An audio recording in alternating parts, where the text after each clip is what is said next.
जय मातारिणी समस्त गुरुजन मान मोर अंतर नमस्कार।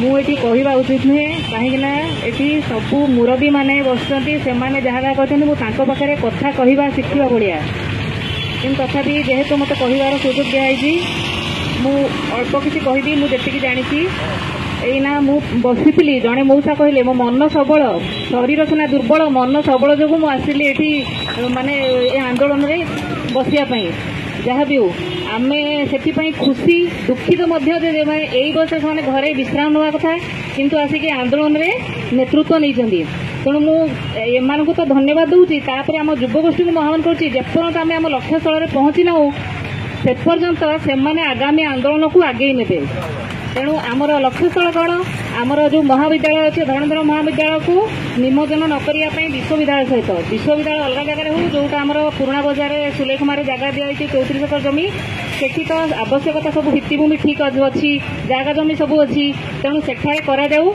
आमर से फल छात्र छात्री तो उपकृत हो बेकारी समस्या भी दूर हम से निजुक्ति भी शिक्षक शिक्षयित्री मैंने पाइबा लेक्चरर मैंने पाइबे तेणु समस्ते उपकृत हे आम मुरबी मान आशीर्वाद अच्छी निश्चित आम भावुँ सफल हबू तेणु मु चाहूँगी जे आमर महाविद्यालय जगह रहू विश्वविद्यालय प्रतिष्ठा हो आउ पुराणा बजार भी आमर किसी बड़ बड़ माने कौन अनुष्ठान ना फल पुराणा बजार भी उन्नति हम आउ समस्त को उपकृत हे आम भी गर्व गौरवर अधिकारी हो कारण आम केउझर विश्वविद्यालय हम तेणु धन्यवाद ये आगामी दिन में निश्चित धरणीधर स्वयं शासित महाविद्यालय स्थिति रक्षा करिबो।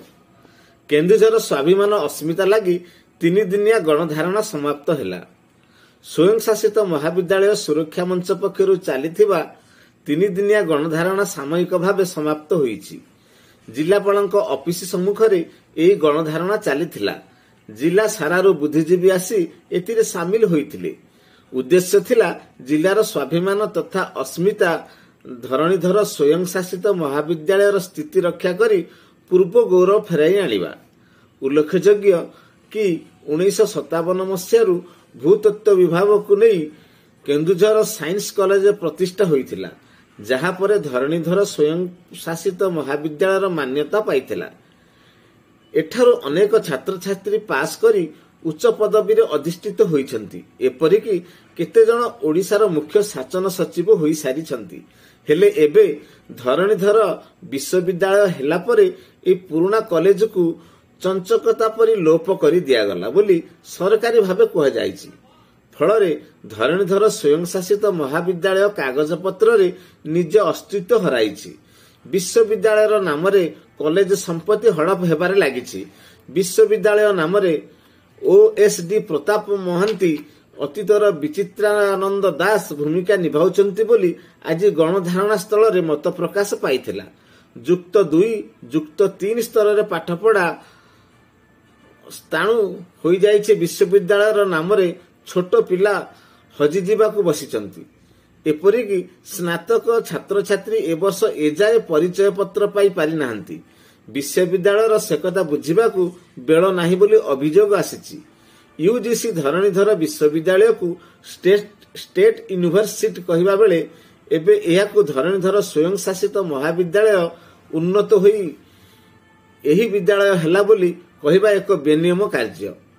सरकार मध्य धरणीधर स्वयं शासित महाविद्यालय को लोप कला बेले सेतेबेले पूर्वतन छात्र संघर तथा जनसाधारण अनुमति नहीं नथिले। आज एसबु विषय गणधारणा स्थल रे विशद आलोचना होइतिला। अनेक मूल्यवान मतामत प्रस्ताव मिलिथिला। सरकार को सुरक्षा मंच मुख्यमंत्री अगस्ट 3 तारीख केन्दुझर गस्त पूर्व बलिष्ठ पदक्षेप नहीं धरणीधर स्वयं शासित महाविद्यालय को पूर्व अवस्था को फेराई आनी एठारे अधिक अध्यापक दे नूतन पीजी विषय खोलिबा को आह्वान दिया जायछि। सेहीपरि सबु अव्यवस्थार कारण विश्वविद्यालय ओएसडी प्रताप चंद्र महांती कार्यकाल अगस्ट 6 रे सरुछि। तेणु तांकर कार्यकाल आउ न बढ़ाइबा को दाबी करा जायछि। सुरक्षा मंच आज गणधारणा बंद करथिले मध्य जिलार स्वाभिमान रक्षा लगी धरणीधर स्वयं शासित महाविद्यालय रक्षा लगी जिला सारा को सबु कॉलेज जाई पिला बुझाइबा सह विभिन्न अंचल रे एही कथा आलोचना करने को निष्पत्ति नेछि। ସେହିପରି ପୁରୁଣା ବଜାରର ସୁଲିଖମାରରେ ବିଶ୍ୱବିଦ୍ୟାଳୟ କୋଠା ଓ ଜମିରେ ଧରଣୀଧର ବିଶ୍ୱବିଦ୍ୟାଳୟର ସ୍ଥାୟୀ ମୁଖ୍ୟ ଦପ୍ତର ଅବିଳମ୍ବେ ଖୋଲିବାକୁ ବିଶ୍ୱବିଦ୍ୟାଳୟ କ୍ରିୟା ଅନୁଷ୍ଠାନ କମିଟି ବିଭିନ୍ନ ନାଗରିକ କମିଟି ସହଯୋଗରେ ଶ୍ରୀ ବଳଦେବ ଜୀଉ ମନ୍ଦିର ସାମ୍ନାରେ ଗଣଧାରଣା କରିବ ବୋଲି ନିଷ୍ପତ୍ତି ଆଜି ଦୋହରାଇଛି। ତେବେ ସେଥିଲାଗି ସୁରକ୍ଷା ମଞ୍ଚ ଅଗଷ୍ଟ 3 ଓ 6 ତାରିଖକୁ ସତର୍କତା ସହ ଅପେକ୍ଷା କରିଛି। ଧରଣୀଧର କଲେଜକୁ ମାଗଣା ଜମିଦାନ କରିଥିବା ଲୋକଙ୍କୁ ନେଇ କଲେଜ ସମ୍ମୁଖରେ ନିଜ ପ୍ରିୟ ଧରଣୀଧର ସ୍ୱୟଂଶାସିତ ମହାବିଦ୍ୟାଳୟକୁ ରକ୍ଷା ଲାଗି ମଧ୍ୟ ଗଣଧାରଣା ଦେବ ବୋଲି ସୂଚନା ମିଳିଛି। ସେଥିଲାଗି ବିଭିନ୍ନ ରାଜନୈତିକ ଦଳ, ଛାତ୍ର ସଂଗଠନ, ଗଣ ସଂଗଠନ ଆଗେଇ ଆସିବାକୁ ସୁରକ୍ଷା ମଞ୍ଚ ଆବାହକ ଚକ୍ରଧର ସାହୁ ଆହ୍ୱାନ ଦେଇଛନ୍ତି।